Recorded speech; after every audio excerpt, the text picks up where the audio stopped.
introducción decirte que esto es una continuación del mensaje anterior y por eso el título de mi mensaje es exactamente el mismo, libres del pecado, pero la lucha aún no termina, y esta es la segunda parte de ese mensaje. Habíamos cubierto desde el versículo 1 hasta el versículo 13 de este capítulo 7. Necesito mencionar algunas cosas enseñadas, no solamente a manera de recordatorio, pero a manera de conexión con el texto de hoy. En Romanos 6, el apóstol Pablo nos habla de qué manera nosotros fuimos unidos a Cristo de manera permanente. Y esa unión con Cristo resultó en una libertad del pecado, del cual habíamos sido sus esclavos anteriormente. Cuando Cristo fue a la cruz, allí en la cruz Él pagó la penalidad, la pena del pecado, la pena, ¿verdad?, que me llevaba a la condenación, pero allí Cristo la dejó paga, de manera que ahí fuimos justificados. El día que naciste de nuevo, el Espíritu Santo vino a ti, regeneró tu alma, y de ahí en adelante, entonces, nuestra voluntad quedó libre de la esclavitud del pecado, pero no de la influencia del pecado. Cuando naciste de nuevo, lo digo otra vez, quedaste libre de la esclavitud del pecado, pero no de la influencia del pecado. Lamentablemente, nosotros permanecemos con una carne que tiene deseos, que hace demandas y que continuamente o con frecuencia termina ganando la batalla. Pero no debiera ser de esa manera, como estaremos explicando. A través de la santificación que el Espíritu Santo lleva a cabo en nosotros, entonces, el poder del pecado comienza a ser debilitado. Primero, Cristo paga la pena del pecado, es la primera P. A través de la santificación, Cristo entonces va liberándonos del poder o de la influencia del pecado en nosotros hasta que entremos en gloria, y en la glorificación estaremos libres de la presencia de pecado, como hemos dicho en otras ocasiones. En el mensaje anterior, de nuevo, a manera de introducción, pero también de conexión, yo quiero recordarte que en el versículo 12 de Romanos 7, el penúltimo versículo de ese texto que ya cubrimos, el apóstol Pablo caracteriza la ley como santa, justa y buena. La ley es santa, obviamente, porque fue dada a nosotros de un Dios santo, esa es su procedencia, de un Dios que es moralmente perfecto y sin impurezas. Por otro lado, la ley de Dios es justa porque igualmente fue traída a nosotros, dada a nosotros por medio de un juez justo, completamente imparcial, que cuando disciplina o castiga el pecado, lo hace sin prejuicios y lo hace de manera equitativa para todos, sin mirar a quién. Y finalmente, la ley es buena por un número de razones, pero te voy a recordar un par de ellas. La ley es buena porque revela el carácter santo de Dios, y como eso es como un espejo, entonces en ese mismo espejo, al revelar el carácter santo de Dios, yo puedo ver mi carácter pecaminoso. Al ver mi carácter pecaminoso, eso me hace querer complacer a Dios. Cuando trato de complacerlo, en mi propia fuerza no puedo, y al ver que no puedo, me hace correr a Cristo, que es mi sustituto en la cruz y quien me dio el Espíritu de Dios para que yo pueda, por medio del poder del Espíritu, ahora poder comenzar a vivir la ley de Dios, quien nos muestra lo que agrada a Dios. Entonces, esa es mi introducción y mi conexión. Ahora yo quisiera pedirte que puedas leer conmigo a partir del versículo 14 de Romanos 7 hasta el 25. Porque sabemos que la ley es espiritual, pero yo soy carnal, vendido a la esclavitud del pecado. Porque lo que hago no lo entiendo. Porque no practico lo que quiero hacer, sino que lo que aborrezco, eso hago. Y si lo que no quiero hacer, eso hago, estoy de acuerdo con la ley, reconociendo que la ley es buena. Así que ya no soy yo el que lo hace, sino el pecado que habita en mí. Porque yo sé que en mí, es decir, en mi carne, no habita nada bueno. Porque el querer está presente en mí, pero el hacer el bien no. Pues no hago el bien que deseo, sino el mal que no quiero, eso practico. Y si lo que no quiero hacer, eso hago, ya no soy yo el que lo hace, sino el pecado que habita en mí. Así que, queriendo yo hacer el bien, hallo la ley de que el mal está presente en mí. Porque en el hombre interior me deleito con la ley de Dios. Pero veo otra ley en los miembros de mi cuerpo que hace guerra contra la ley de mi mente y me hace prisionero de la ley del pecado que está en mis miembros. Miserable de mí, ¿quién me libertará de este cuerpo de muerte? Gracias a Dios por Jesucristo, Señor nuestro. Así que yo mismo, por un lado, con la mente sirvo a la ley de Dios, pero por otro, con la carne, a la ley del pecado. Yo les prometo que después de este mensaje, todos los mensajes siguientes hasta el final no tienen la complejidad que los últimos mensajes han tenido. El apóstol Pablo ha estado trillando, tratando de explicar, tratando de desempacar una teología densa, y aquí está haciendo exactamente la misma cosa. Algunos teólogos han pensado que Pablo está describiendo su experiencia en la lucha con el pecado anterior a su conversión. Sin embargo, esa no es la opinión de la mayoría de los teólogos desde Agustín a esta parte, sino que más bien Pablo está describiendo su lucha actual en su vida y la lucha tuya en tu vida con el pecado y ayudándonos a entender la intensidad de la lucha y al mismo tiempo cómo se gana esa lucha o esa batalla. Entonces lo que quiero hacer es hacer tres grandes divisiones del mensaje y dentro de esas divisiones traer algunas subdivisiones. Pero la primera, simplemente una introducción que aparece en el versículo 14 y llegaremos ahí prontamente. La segunda es donde Pablo expresa la intensidad de la lucha, lo continuo de esa lucha y su frustración con dicha lucha, que es del versículo 15 al 23. Y finalmente la conclusión, los versículos 24 y 25, donde Pablo nos habla de la necesidad de un redentor y de un intercesor, de un mediador, que nos ayuda a entender lo que Cristo nos dijo, que separados de Él, nada, absolutamente nada podíamos hacer. Entonces con eso, veamos la primera parte, la introducción de Pablo. Y es está en el versículo 14, donde él vuelve a calificar la ley o a caracterizar la ley y la llama espiritual. No está completamente claro qué Pablo quiso decir cuando dice que la ley es espiritual, pero yo creo que hay algunas cosas que son más o menos evidentes. Por un lado, la ley que Dios nos dio no es natural, es sobrenatural, vino de parte de Dios.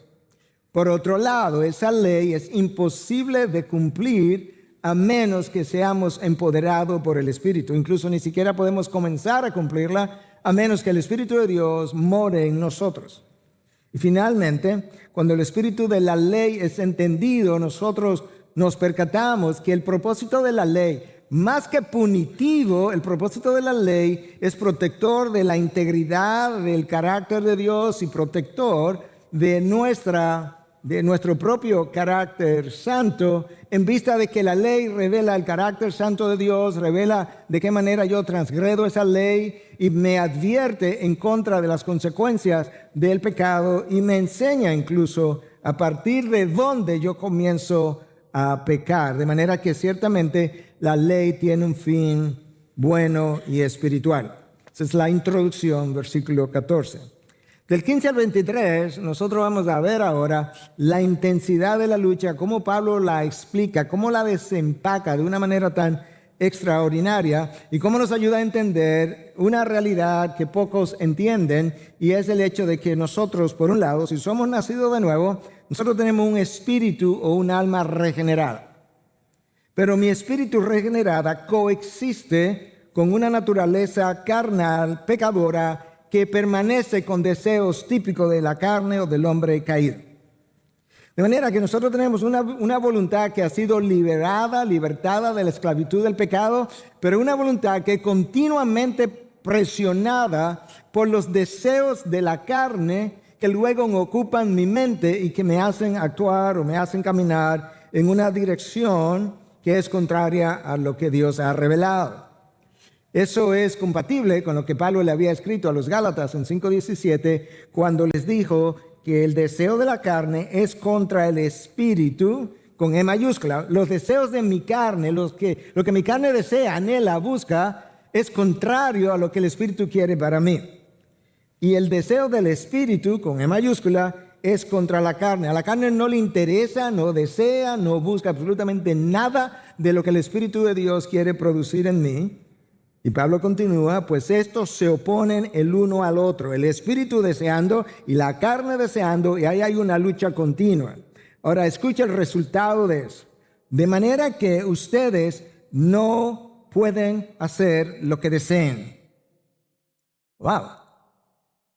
La lucha es tan feroz que frecuentemente el cristiano no puede hacer lo que desea, pero esa lucha no fue diseñada para perderla, sino para ganarla.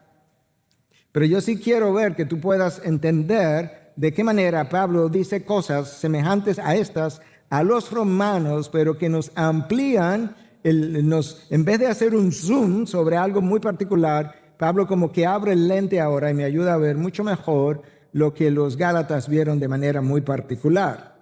Escucha ahora en el versículo 15. Porque lo que hago no lo entiendo, dice Pablo. Porque no practico lo que quiero hacer, sino que lo que aborrezco, eso hago. En otras palabras, Pablo dice, hay ocasiones en que lo que no quiero hacer, termino haciendo. El problema es que cuando termino haciendo, lo aborrezco. Y esa frase ahí es clave. Porque Pablo no está diciendo, yo quisiera hacer algo, no lo hago y termino haciendo algo que es pecaminoso y lo disfruto. No. Cuando yo termino haciéndolo, yo aborrezco lo que terminé haciendo. Y yo creo que eso es importante para entender lo que él está tratando de ayudar al creyente a digerir. El que no tiene el Espíritu de Dios disfruta el pecado, pero lo disfruta antes, durante y después. Él no aborrece su pecado después de haberlo cometido. Él no tiene un Espíritu Santo que le pueda dar convicción de pecado, de manera que su disfrute del pecado es en una línea continua, antes, durante y después. En el creyente como Pablo, él dice, no, es que cuando yo termino haciendo lo que no quería hacer, yo aborrezco lo que hago y eso hace que yo vaya donde Cristo y me arrepienta. Eso es lo primero que Pablo revela. Lo segundo, mira cómo él termina, como Pablo explica, que si él termina haciendo lo que no quiere hacer, o sea, no quiero hacer esto, pero terminé haciéndolo, con esa acción él pone en manifiesto que la ley es buena. Míralo aquí en versículo 16.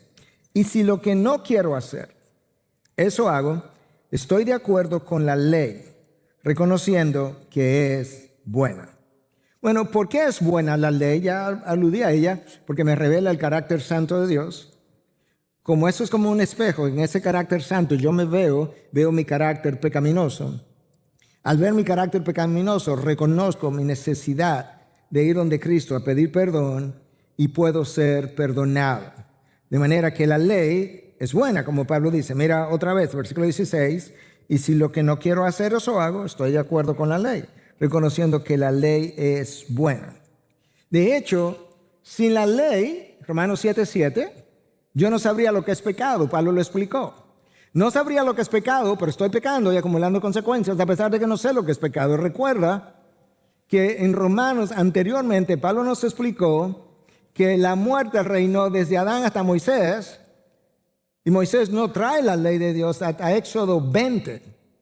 Y literalmente Pablo dijo, a pesar de que no había una ley dada a través de Moisés, a pesar de eso, la ley reinó y el pecado también desde Adán hasta Moisés. Pero ahora, al venir la ley, ahora tengo más claro lo que es pecado y lo que no es pecado. La ley es buena, me ayuda a frenar mis impulsos pecaminosos y a tratar de complacer a Dios. En tercer lugar, Pablo explica que aunque él es una nueva criatura, con nuevos deseos en su interior, la realidad es que al mismo tiempo hay todavía en él una vieja naturaleza que tiene sus propios deseos y que él llama la carne. ¿Recuerda Gálatas 5:17? El deseo de la carne, esa es la vieja naturaleza, es contra el espíritu. No se ha ido, está en ti, está en mí. Y el del espíritu es contra la carne. Es como si en el cristiano hubiera un viejo hombre, que es la carne, un viejo yo, y un nuevo yo, que es mi espíritu regenerado, coexistiendo. Y ahora eso me ayuda a comenzar a entender lo que Pablo dice en el próximo versículo de Romanos 7, que es el versículo 17. Así que ya no soy yo el que lo hace, sino el pecado que habita en mí. Es como si Pablo estuviera diciendo, cuando yo peco, ya no es el nuevo yo que lo hace, sino el viejo yo. Ahora, con esas palabras, Pablo nos está excusando de su pecado. Él sabe que es responsable. Él sabe que como ente espiritual responsable, cuando él peca, él es culpable de ese pecado y sujeto a posibles consecuencias. Lo que Pablo está diciendo es que el alma regenerada por el Espíritu Santo, esa no es el alma que está anhelando cosas pecaminosas. Esa no es el alma que está demandando que le llenen sus deseos, sino que los deseos de la carne lo empujan a hacer cosas que desagradan a Dios, porque la carne no ha sido regenerada, no puede ser educada, no puede ser moralizada. Ahora escucha ahora, el versículo 18. Porque yo sé que en mí, Pablo pasa ahora a caracterizar todavía más la carne, es decir, en mi carne no habita nada bueno. O sea, hay otra parte en mí donde hay algo bueno, y ese es el alma que ha sido regenerada. Ahora, en mi carne, Pablo dice, no hay nada bueno. Porque, para explicar por qué, el querer está presente en mí, por el hacer el bien no. ¿Cuál es el problema? En mi interior, yo tengo el deseo de hacer el bien. Esa no es la carne ni piensa. Eso es tu alma regenerada. Pero a la hora que voy a hacer el bien, no puedo hacerlo. El hacer el bien no está en mí. Ahora, déjame seguir ampliando el lente. La idea de que en la carne no habita nada bueno no es nueva. Cristo había comenzado a revelar esta parte de la teología que Pablo está explicando ahora. Escucha lo que Cristo dijo, que Juan recogió en el capítulo 6, versículo 63. La carne para nada aprovecha. Cristo no está diciendo que el ser humano, aún después de ser regenerado, para nada sirve ni nada aprovecha. No, la carne para nada aprovecha. La carne como tú la conoces, como yo la conozco, no tiene nada bueno, hasta el punto que Pablo le escribe a los filipenses y en 3:3 le dice que él no pone ninguna confianza en la carne. De tal manera que si tú piensas que porque tiene grados universitarios o grados en teología, licenciatura, maestría, doctorado, lo que tú quieras, tiene experiencia, que por eso tú puedes confiar en ti mismo, Pablo te dice, olvídate de eso. Nada de eso es garantía de que vas a terminar bien. Y nada de eso es garantía ni siquiera de que has nacido de nuevo. En la carne no ponga ninguna confianza, ni tú, ni yo, ni Pablo. Los deseos de la carne son pecaminosos. ¿Y sabes qué? Es peor, son irracionales. No se someten a la ley de Dios, Romanos 8:7, ni siquiera puede. Es más, Romanos 8:6 es enemiga de Dios. La carne es enemiga de Dios, no se somete a la ley de Dios y es incapaz de hacerlo. Eso hace que la segunda parte del versículo 18 que leí sea cierta. Porque el querer está presente en mí, pero el hacer el bien no está. El querer hacer el bien está presente en él porque está en su espíritu regenerado. Pero el poder hacer ese bien que él desea no está en él, porque para poder hacerlo tiene que hacerlo empoderado por el Espíritu en su unión con Cristo. Ahora entiendes mejor por qué Cristo nos dijo, separados de mí, nada podéis hacer, absolutamente nada. Eso es un negativo universal. No hay la más mínima cosa que tú puedas hacer que agrade a Dios que lo pueda hacer separado de mí. Por eso Pablo dice, hacer el bien no está en mí. Claro que no, está en Cristo, en quien yo vivo o quien vive en mí. Y la manera como Él vive en mí es dándome la morada del Espíritu Santo. Escucha cómo Cristo, antes de irse, horas antes, en el jardín de Getsemaní, siguió desempacando parte de esta teología que Pablo está amplificando ahora. Mateos 26, 41.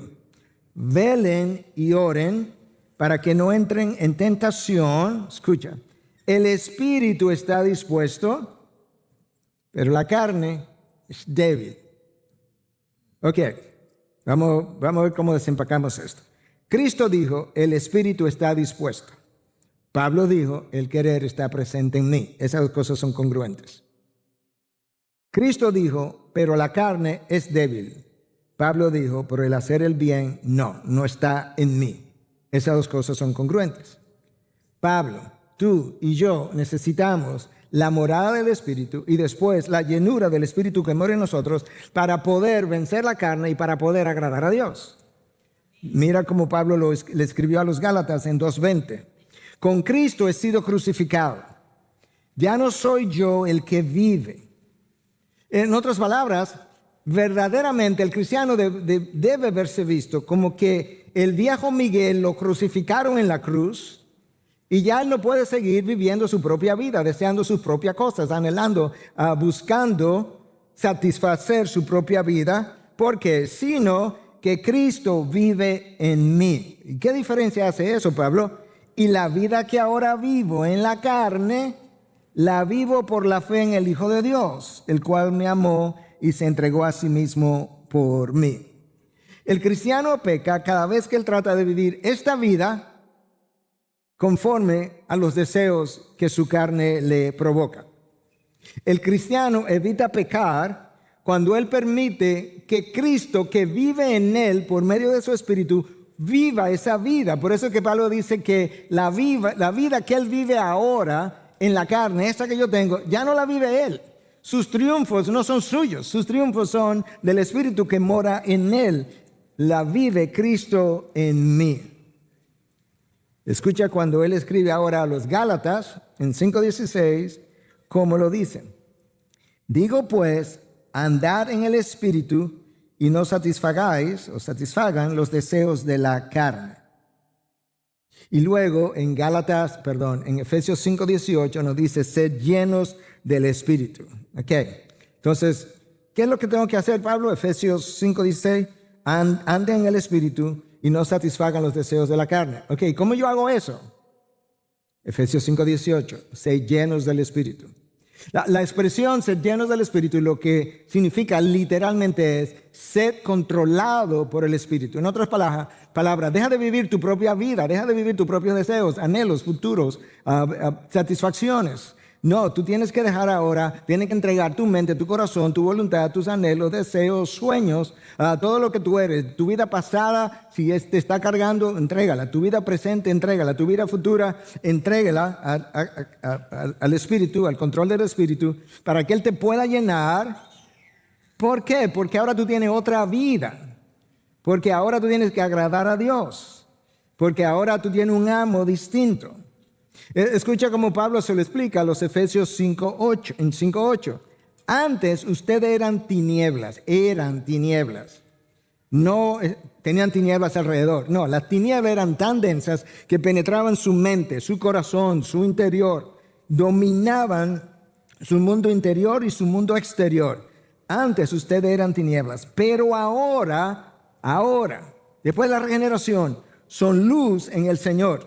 Y entonces anden como hijos de la luz. En otras palabras, no puede ser que tú estés en Cristo. Cristo es la luz del mundo, ahora está brillando a través de ti. Te dice que ahora nosotros somos la luz del mundo, como lo dijo, y que ahora yo ande en tinieblas, porque entonces luzco como un hijo de las tinieblas y no un hijo de la luz. Escucha a Pablo como él sigue desempacando esto. Versículo 19. Pues no hago el bien que deseo, sino el mal que no quiero, eso practico. Y si lo que no quiero hacer, eso hago, ya no soy yo el que lo hace. ¿Y quién lo hace, Pablo? Sino el pecado que habita en mí. Una vez más, Pablo no se está tratando de excusar.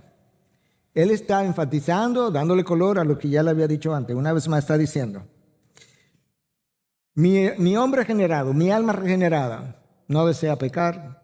Nunca le ha pasado por la mente una de las cosas pecaminosas que tú y yo hemos cometido. Nunca. El problema está que junto con ese espíritu regenerado hay una carne. Hay una carne que, como mencioné, no es moralizable, no es redimible. Lo único que puede hacer con la carne es someterla, literalmente hablando. Y esa carne influye en tu comportamiento. Ahora escucha, porque esto es importante. Cuando Pablo dice este tipo de cosas, que él termina haciendo lo que no quiere hacer, él no está exonerándose ni exonerándonos del pecado y sus consecuencias. No. Él está explicando por qué pecamos. Eso es lo único que él está haciendo, no exonerándonos. Pablo sabe que Dios no nos exonera del pecado ni de sus consecuencias. Él no exoneró a Aarón, a los hijos de Aarón primero, cuando los carbonizó porque ofrecieron un sacrificio que no le estaba autorizado. Él no exoneró a Moisés de sus consecuencias cuando no lo dejó entrar a la tierra prometida. Él, porque no lo trató como santo delante de su pueblo. Él no exoneró a David cuando cometió su pecado. Al contrario, su descendencia terminó pagando parte de las consecuencias y la nación de Israel también. Y Dios no nos exonerará a nosotros cuando transgredimos su ley, como explica Hebreos 10:29. Escucha, cuanto mayor castigo piensan ustedes, ahora que estamos en el nuevo pacto, que merecerá el que ha pisoteado bajo sus pies al Hijo de Dios y ha tenido por inmunda la sangre del pacto. Es a nosotros que nos están hablando. Hemos tenido por inmunda la sangre del pacto, por la cual, la sangre por la cual fue santificado y ha ultrajado el Espíritu de gracia. Si Dios no perdonó, no exoneró de pecado a aquellos que pecaron antes de Cristo, mucho menos lo hará ahora cuando nosotros pecamos después de Cristo, porque se ha derramado sangre, la sangre del nuevo pacto, y hemos pisoteado esa sangre y la hemos tenido por inmundo y hemos ultrajado al Espíritu de gracia. ¿De qué manera ultrajamos al Espíritu de gracia? Porque vive en mí y yo peco en presencia del Espíritu y estando en Cristo. Entonces, Pablo que está explicando por qué se da el pecado, no exonerándonos de pecado. En cuarto lugar, escucha cómo Pablo explica de una manera muy teológica y muy breve cómo todo lo que hacemos está teñido por el pecado. Versículo 21. Así que queriendo yo hacer el bien, ya te voy a servir. Y cuando voy a servirte, que es un bien que estoy haciendo, Pablo se da cuenta que estoy sirviendo. Y al lado, en mi interior, está el mal. Escucha. Así que queriendo yo hacer el bien, hallo la ley de que el mal está presente en mí. ¿Qué Pablo está tratando de decir? Pablo está tratando de llegar a entender que no hay absolutamente nada que tú y yo podamos hacer que no esté teñido por el pecado. Nada. Ni la crianza de tus hijos, ni el amor que tiene por tus hijos. Todo está teñido por el pecado. No hay nada que podamos hacer que pase el escrutinio perfecto de la ley y la justicia de Dios. Este sermón que yo estoy predicando, los sermones anteriores que he predicado, los sermones que estaré predicando en un futuro, de alguna manera están contaminados por el pecado, porque el pecado afectó todas mis facultades con las que yo preparo un sermón. Y pueden estar comprometidos esos sermones, ya sea en su contenido, en su motivación, en su intención, en su aplicación, o porque yo predico un sermón que no vivo, o porque condeno a otro mientras estoy haciendo exactamente lo mismo que predico. Y con el riesgo de llover sobre mojado, permíteme leerte una cita de Jonathan Edwards, que ya yo he leído aquí una o dos veces, no sé si tres ya, pero por lo menos un par de veces en semanas anteriores. La razón por la que voy a hacer, porque yo le envié esta cita a un grupo de pastores locales y uno de ellos respondió diciendo, yo conozco esta cita de hace muchos años, bien conocida, pero ahora que le enviaste me chocó positivamente, me provocó de una manera distinta, o me llegó de una manera distinta. Escucha lo que dice Edwards. Edwards fue un hombre santo en el sentido no puro, pero vivió una vida de santidad, puritano, un teólogo de marca mayor. Dice Edwards, cuando veo dentro de mi corazón y percibo su infinita maldad, creo que es un abismo más profundo que el infierno. Mientras más santo es un individuo, más puede ver esta realidad. Si no, tú puedes preguntarle a Isaías cuando llega al reino de los cielos, cómo él se sintió cuando se encontró con el Dios Santo y se sintió deshecho. En el hebreo dice desintegrado, como que se me hubieran abierto en dos. Así me sentí de horrible. Y Edwards continúa, cuando oro, peco. Cuando predico, peco. Tengo que arrepentirme de mi arrepentimiento. Y aún mis lágrimas necesitan ser lavadas en la sangre de Cristo. En otras palabras, tú puedes llorar genuinamente, sinceramente, por tu pecado, de rodilla toda la noche, y todavía tus lágrimas están contaminadas de pecado. A lo que Edwards está aludiendo es que cuando tú oras, hay algo o mucho de egocentrismo en nuestras oraciones. Eso es lo que Santiago dice. No tenéis por qué no pedís, y cuando pedís, piden con malas motivaciones. Exactamente lo que Santiago dice. Nuestros sermones están salpicados del pecado por mala interpretación, mala aplicación, mala intención o cualquier otra cosa. Nuestro arrepentimiento nunca es completo, hermano, nunca, porque nosotros nunca estamos apercibidos de lo aborrecible que es tu pecado o el mío para Dios, nunca. Si tu pecado, tú piensas que es aborrecible y tú le das una valoración de 5 en una escala de 1 a 10, Dios le da una valoración de 10 de 10, de manera que no me puedo arrepentir de 6 al 10 porque ni siquiera sé que pequé de esa manera. Y en la medida en que tú vas profundizando teológicamente, te das cuenta, yo he hecho el ejercicio, tú pones un pecado X, comienzas a buscar cómo pequé, y tú comienzas a listar de ahí abajo, pequé por esto, pequé por esto, pequé por esto, pequé por esto, pero todavía de cada una de esas cosas contra las que puedo percibir que pequé, todavía no tengo la profundidad en ninguna de ellas de cómo pequé. Ahora, muchas veces, nosotros, recuerda que Pablo dice, cuando hago eso que no debo hacer, lo aborrezco. Eso es otra reacción. Muchas veces, esto es lo que ocurre. Hacemos algo y lo aborrecemos hasta que se nos pase la resaca. Y somos como el borracho. Se emborracha, y esto parte del borracho lo he visto más de una vez. Se emborracha, el otro día se despierta con jaqueca, náusea, vómito, ardor, gastritis. Y esa persona le dice a su esposa o a sus hijos, más nunca vuelvo a beber. Pero desde que él se mejora, comienza a pensar cuándo él va a volver a beber. No tanto, para que no le dé la resaca, pero la próxima vez, el mismo trago, el mismo alcohol, lo lleva a consumir más alcohol que termina en otra resaca, y él vuelve y dice, más nunca lo vuelvo a hacer hasta que se me va la resaca. Y por eso, muchas veces nosotros tenemos que arrepentirnos de nuestro arrepentimiento. La recurrencia del pecado en nosotros fue lo que llevó a Pablo a escribir a los Corintios y decirle, hey, examínense para ver si están en la fe.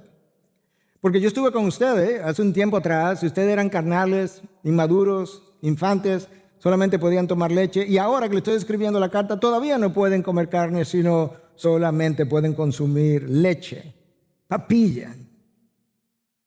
Ahora, escucha lo que nosotros también necesitamos entender. No hay duda de que todo el mundo peca, todos los días, no hay duda de eso. Sin embargo, Juan nos dice que el cristiano no vive en la práctica de pecado. Déjame leerte a Juan, para ver si podemos entender a Juan, que nos ayude a entender a Pablo, que Pablo nos ayude a entender a Cristo. Primera de Juan 1:8. Si decimos que no tenemos pecado, nos engañamos a nosotros mismos, y la verdad no está en nosotros. Cualquiera de nosotros que diga en algún momento que no tiene pecado es un mentiroso y ya ahí pecó. Porque no es cierto, todo el mundo peca. Juan afirma eso. Entonces Juan afirma eso en el principio del capítulo 1. Ahora él desarrolla el capítulo 2. Luego él desarrolla el capítulo 3. Y cuando llega al versículo 9 dice, ninguno que es nacido de Dios.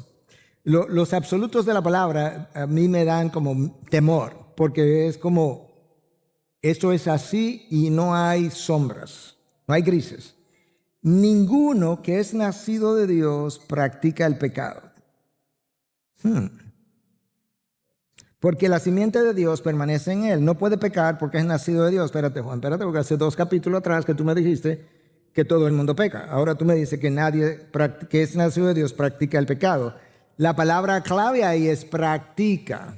Vive en la práctica de.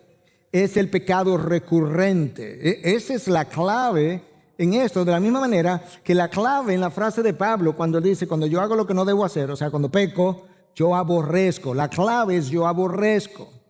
Porque el incrédulo no puede aborrecer su pecado por definición. No tiene cómo.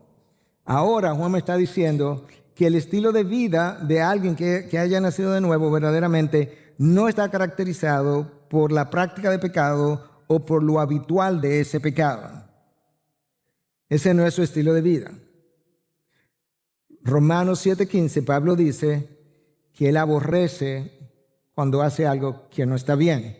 Eso es lo que hace que él no practique y no tenga un estilo de vida recurrente con ese pecado. ¿Por qué? Porque cuando hace algo, lo aborrece. Como lo aborrece, va donde Dios, donde Cristo, a arrepentirse y a pedir perdón. Eso lo mantiene en check. El incrédulo es diferente. Como no ha nacido de nuevo, no tiene el Espíritu Santo. Como no tiene el Espíritu Santo, no tiene convicción de pecado. Como no tiene convicción del pecado, él disfruta su pecado antes, durante y después. Y luego continúa planificando cómo otra vez podría volver al mismo ciclo. Entonces, cuando pecamos de manera habitual, desafiamos al Dios cuyos ojos recorren toda la tierra, no importa si eres tú o soy yo, y al mismo tiempo desafiamos al Dios cuyos oídos oyen no solamente mis palabras, sino mis pensamientos e intenciones. Mira cómo lo dijo David en el Salmo 139, versículo 2. Desde lejos tú comprendes mis pensamientos. Yo no he hablado nada con Katy, no he hablado nada con los pastores, y ya estoy pensando a una reunión que voy a tener con ellos, y ya Dios sabe qué es lo que estoy pensando y por qué lo estoy pensando. Incluso sabe si lo que voy a decir es congruente con lo que estoy pensando, o estoy creando un muñeco para decir una cosa que no es lo que estaba pensando. Mira como David lo dice en el versículo 4 del mismo Salmo 139. Aún antes de que haya palabra en mi boca, oh Señor, tú ya la sabes toda. Yo no sé cómo eso ocurre, pero Dios afirma que antes de yo hablar, antes de yo decir lo que estoy diciendo ahora mismo mientras predico, ya Dios sabe lo que voy a decir. ¡Wow! La palabra no ha sido pronunciada y ya Dios lo sabe.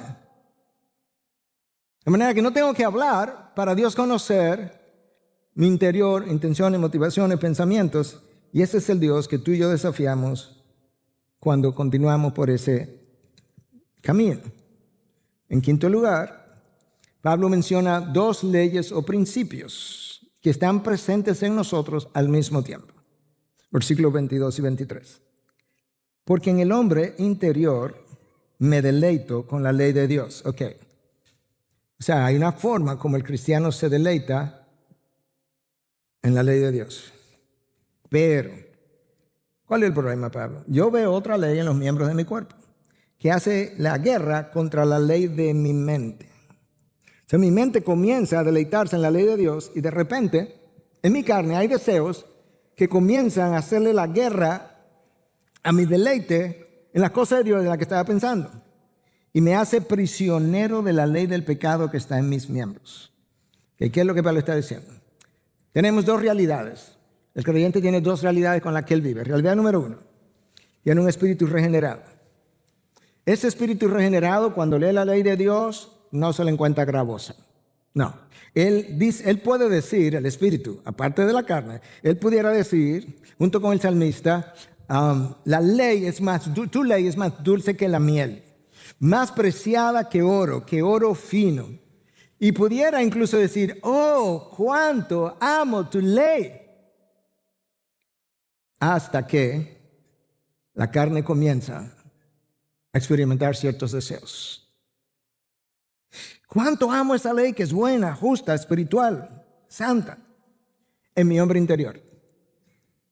Pero en los miembros de mi cuerpo, piensa todos los miembros de tu cuerpo, no ha sido regenerado. Y no pueden ser de este lado de la gloria. Hay otro principio que Pablo llama ley, la ley del pecado. Esos deseos de esa carne que no piensa por Dios, de hecho no piensa simplemente porque es completamente irracional, resulta que esos deseos que mi carne tiene de manera espontánea estimulan mis deseos o estimulan mis anhelos, crean nuevos pensamientos en mí, nueva imaginación y creatividad y nuevas emociones. Me decía Katy, nosotros hablamos mucho en términos de cómo relacionar la constitución humana con cosas que Dios ha revelado. Y hablando de estas cosas, me decía, como endocrinóloga al fin, que estudios han demostrado que si un hombre encuentra a una mujer atractiva, simplemente eso, se la encontró atractiva y comienza a hablar con ella, que de manera inmediata su nivel de testosterona comienza a subir. Y este no es el lugar para hablar de los efectos de la testosterona, pero esto te da una idea de que mi carne es irracional, es puramente funcional, tiene receptores, tiene hormonas, tiene neurotransmisores, y a eso es que la carne responde. Pero al experimentar esas emociones se apodera de mi mente. Escucha lo que alguien escribió, creo que es algo anónimo. Si una idea se apodera de la mente pasa a ser cautiva o prisionera. Y la mente cautiva mueve la voluntad. Ahí está el problema. Cuando una idea se apodera de mi mente, te puedo dar una que sana en sí misma. Cuando yo estaba estudiando medicina, yo quería irme a Estados Unidos. Yo quería hacer infectología, para lo cual tenía que hacer medicina interna. Y no había forma que nadie me fuera a detener porque eso se apoderó de mi mente. Yo voy a conseguir eso. Mi mente quedó prisionera de esa idea y yo la perseguí hasta que la tuve y espero que Dios me haya salvaguardado de cosas en el camino. Ahora escucha lo que Pedro nos dice en su segunda carta en 2:19. Uno es esclavo de aquello que lo ha vencido. Pedro no le está hablando a incrédulos. Pedro le está diciendo, oye, te liberaron la voluntad de manera que no puedes decir ya que eres esclavo del pecado. Yo no podría decirlo, aun cuando peco. Ahora, cuando peco, Pedro está diciendo, eso que te ha vencido te esclavizó otra vez, pero tú no eres esclavo. Tú te vendiste al pecado otra vez, pero tú no eres esclavo. Y escucha entonces cómo el mismo Pedro me ayuda a entender esta doble realidad. Amados, si le llama amados, son cristianos. Amados, les ruego como extranjeros y peregrinos que se abstengan de las pasiones carnales que combaten contra el alma. Ahí está Pedro con las dos realidades otra vez. Amados, nosotros tenemos pasiones carnales, pero nosotros tenemos un alma regenerada. Tus pasiones carnales combaten, y la palabra ahí usada es como el que combate en una guerra, un combate bélico, combaten contra tu alma. Absténganse. Absténganse de las pasiones carnales, realidad número 1, que combaten contra el alma, realidad número 2. Pensando acerca de esto, aún para mí mismo, yo creo que el cristiano no ha tomado lo suficientemente en serio las palabras de Cristo en el jardín de Getsemaní, versículo del cual ya hablamos, pero déjame citártelo otra vez para desglosarlo un poco más. Cuando Cristo dijo, velen y oren para que no entren en tentación, el espíritu está dispuesto, pero la carne es débil. Nota cómo Cristo armó ese versículo. Velen, en otras palabras, estén alerta, que es una frase que se repite más de una vez. Es como que tiene que ser como un radar a ver de dónde que el enemigo va a venir. Número 2, oren. Separados de mí nada podéis hacer. Pablo viene luego y le dice a los tesalonicenses en su primera carta 5:17 que oren sin cesar. Pero ¿cuál es el apuro, Pablo? Bueno, entre otros, Pedro nos dice en 1 Pedro 5:8, el problema es que el enemigo anda al acecho, como león rugiente, buscando a quien darle una mordida. No, eso no es lo que dice. Buscando a quien devorar, a quien descuartizar, a quien romperlo en pedazos. De manera que toda su vida, su legado, o su familia, o su historia, queden completamente destruidos, de manera que su nombre o legado desaparezca de la historia de su vida. Y tú puedes ver eso continuamente. Cuando estas caídas que han ocurrido hacen desaparecer los nombres de personas que estuvieron en la palestra todos los días, de repente como que, ¿y qué fue? No hay rastro, como si no hubiesen existido. Wow. Cuando Cristo dijo que la carne es débil, yo no creo que estaba refiriéndose de una manera superficial a sus deseos. No, yo creo que estaba diciendo, la carne es fácilmente, la tuya y la mía, fácilmente estimulada. Claro, hay olores que estimulan pecaminosamente la carne. Nos está dejando ver que la carne es fácilmente estimulada porque, como mencioné, responde a receptores del placer, hormonas, neurotransmisores, responde a la imaginación. Nos hace sentir emociones que, como ya mencioné, son irracionales. Y como son irracionales, no están pensando ni en las consecuencias del pecado, ni en todo lo que pudiera resultar, ni en la autodestrucción en la que yo estoy incurriendo, y hasta terminan llevándome al abismo. Entonces, ¿qué hacemos, pastor, con todo eso? Bueno, Pablo nos dijo que yo tengo que tomar todo pensamiento que se levanta contra el conocimiento de Dios y llevarlo cautivo o llevarlo al cautiverio de Cristo, llevarlo a sus pies, someterlo. Por eso Pablo dijo que él no corría como dando golpes al aire. No, que él golpeaba su cuerpo, que es una forma de decir, yo disciplino mi cuerpo, no sea que, habiendo predicado a otro, yo mismo sea descalificado. Pablo estaba consciente que él no había terminado la carrera, que él podía ser descalificado y que por consiguiente la única manera de él poder seguir corriendo bien era disciplinando su cuerpo hasta el punto de hablar de someto mi cuerpo. De hecho, se me quedó una frase fuera, yo golpeo mi cuerpo, y lo hago mi esclavo. ¡Wow! O sea, yo no voy a ser esclavo de ti, como que Pablo le diga al cuerpo. No, tú vas a ser mi esclavo. Yo tengo poder del Espíritu y yo te voy a hacer mi esclavo. Ahora, después que Pablo explica, ¿verdad?, esas dos realidades del cristiano, él termina con dos clamores, como para dejarnos ver la mala noticia y la buena noticia. Clamor número 1, miserable de mí. Claro, porque ¿quién quiere vivir esa vida, esa lucha continua? Miserable de mí, ¿quién me libertará de este cuerpo de muerte? Algunos piensan que cuando Pablo usó la imagen de este cuerpo de muerte, se estaba refiriendo a lo siguiente. En la Roma antigua había un par de formas de cómo condenar a una gente a la muerte. Y una de esas formas era la crucifixión, te podían decapitar, como terminó Pablo y Pedro probablemente. Pero había otra manera, y es que a la persona condenada la ataban a un cadáver, una persona ya muerta, y la amarraban para que los días que le quedaran, él lo pasara atado a ese cuerpo de muerte con todo el hedor que eso conlleva. Y que quizás Pablo, tratando de pensar en una metáfora, estaba diciendo que la carne, que él la cataloga de terrenal, de corruptible, que esa carne es como ese cuerpo de muerte, en quien no hay o en la cual no hay nada bueno.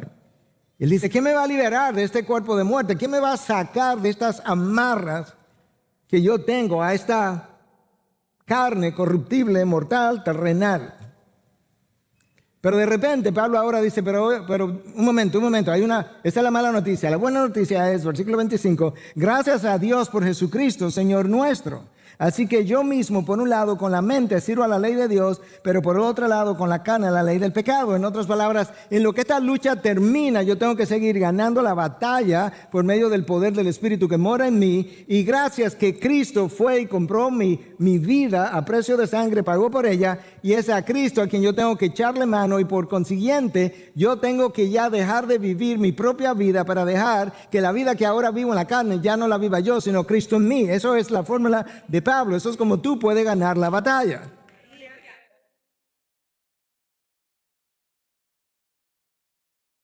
Hermano, Cristo fue a la cruz.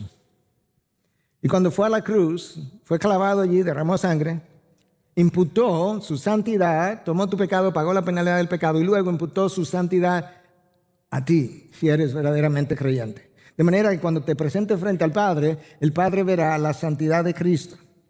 Y por consiguiente ahora no tienes nada que temer, pero sí tiene mucho que honrar.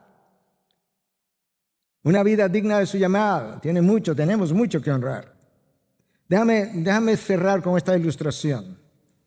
Quizás te ayude a entender lo que Cristo hizo en la cruz mejor y puedas entender mejor por qué tienes mucho que honrar. Tu vida y la mía debieran ser cruz-céntrica. Cristo-céntrica y cruz-céntrica. De manera que lo que llevó a Cristo a la cruz debe ser la manera como yo debo vivir también. La historia cuenta de un padre que viajaba con su hijo En un auto, el hijo era altamente alérgico a las picadas de abeja. Si una abeja lo picaba, podía tener un choque anafiláctico. Eso es un choque o un coma alérgico severo. Podría morir de la picada. Y de repente una abeja entró al carro y la abeja comenzó a moverse. El niño tenía años suficientes como para saber que él estaba en peligro y comenzó a agitarse, estaba muy nervioso y junto con eso se movía de un lado a otro y junto con eso la abeja comenzó también a agitarse. De repente el padre para el carro, se detiene y con su propia mano agarró la abeja le pica al padre y el padre abre su mano y la abeja sale volando. Y como siempre ocurre, el padre abrió su mano, fue a su hijo y le dijo, ya puede estar tranquilo, la abeja me picó. Y cuando me picó, como siempre ocurre, dejó su ponzoña en mí, de manera que ya no tiene nada de qué preocuparte. De esa misma manera, cuando Cristo fue a la cruz, la muerte le picó. Y cuando le picó a Cristo, Cristo conquistó esa muerte, de manera que tú y yo no tenemos nada que temer ahora, porque Cristo ha muerto en mi lugar y ha dejado crucificado la carne con toda su corrupción. Por eso es que el apóstol Pablo le escribe a los Corintios y le dice, pero cuando esto corruptible se haya vestido de incorrupción y esto mortal se haya vestido de inmortalidad, entonces se cumplirá la palabra que está escrita, devorada ha sido la muerte en victoria. ¿Dónde está, oh muerte, tu victoria? ¿Dónde está, oh sepulcro, tu aguijón? ¿Dónde está, sepulcro, tu ponzoña? Ya no puede hacerte absolutamente nada. El aguijón de la muerte es el pecado y el poder del pecado es la ley, pero a Dios gracias que nos da la victoria por medio de nuestro Señor Jesucristo. A eso estaba aludiendo Pablo. ¿Quién podrá librarme de este pecado de muerte? Gracias a Dios en Cristo Jesús. En gloria ya no tendremos que decir, miserable de mí, ¿quién podrá librarme de este cuerpo de muerte? Ni tampoco tendremos que decir que con la mente sirvo a Dios y en mi carne sirvo a la ley de la carne. No. En gloria diremos, gracias a Dios, gracias a Cristo. Tú fuiste mi garante cuando yo estaba en bancarrota moral y no podía pagar. Tú fuiste mi redentor cuando yo estaba en esclavitud del pecado y fuiste, me compraste y me sacaste y me diste libertad. Y ahora tú eres mi abogado defensor frente al Padre cuando peco, cuando fallo, cuando tropiezo. Tú eres mi intercesor y tú eres el mejor intercesor porque tú fuiste tentado en todo de la manera como nosotros somos tentados y puedes entender mis debilidades. Y tú eres mi sumo sacerdote, el Rey de reyes y Señor de señores, de manera que a ti sea el honor, la gloria por los siglos de los siglos. Amén. Ese es nuestro Señor Jesucristo. Él es nuestro Redentor. Él es quien vive en mí. Y es en Él, a través de Él, que yo puedo vencer en la lucha y es por Él que nosotros debemos hacerlo para honrar lo que Él nos ha dado. De manera que ahora tienes una mejor idea de esta lucha continua, pero también tienes una mejor idea de dónde está tu ayuda y quién te puede ayudar. Y por consiguiente, cuando nosotros no nos frenamos en el camino, es porque nosotros no hemos ido a buscar la ayuda oportuna, el oportuno socorro que está en Cristo, que tiene la capacidad de empoderarme para vencer la carne y que el Espíritu que ha regenerado mi alma pueda vencer en la batalla.